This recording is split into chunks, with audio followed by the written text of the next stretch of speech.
Arriva. Skinite mi ene par vaših voznikov dol s hrbta.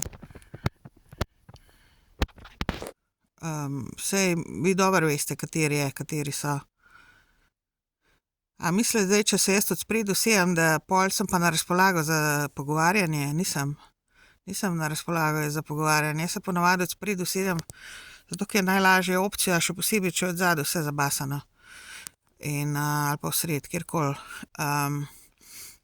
In nekateri vozniki, vi mislim, da dobro veste, kateri so, kateri je.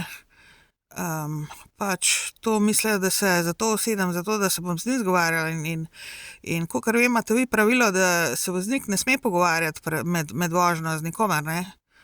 Mislim, od potnikov, potnica, ne? Ker jaz drugače pustim voznike na miru, no, načeloma, ne?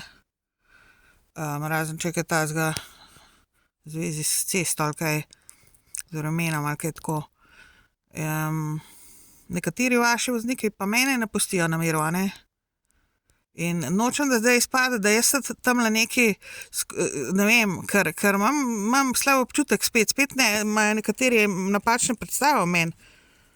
Mislim, jaz sem v celibatu 9 let in nameravam naprej ostati tule v Sloveniji. Naj vam bo to jasno in ne maram nobenega. Ne misli, da ne vem, karkoli si misli o sebi ali pa o meni, da se zaradi njega tamle od spredaj usedem. Ne. Naj si ne delajo iluzij, da jaz zaradi njih se od spredaj usedem. In nisem na razpolago za zgovarjanje. Večinoma ne. Mislim, nisem. In pol bo pa govoril okoli, ne vem, kaj da se mu ponujam, da sem jaz tamle njemu kaj, da hočem kaj od njega ali karkoli. Ne. Naj bo v službi, naj dela, kar je službeno po pravilih in jaz nimam tulele nič. Upam, da boste to uredili, ker drugače, ne vem, bomo morali iti prijaviti enega ali pa 2 ali pa 3.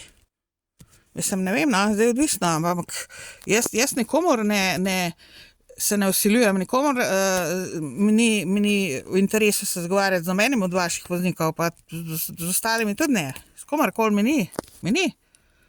Naj govori, kar hoče. On je začel.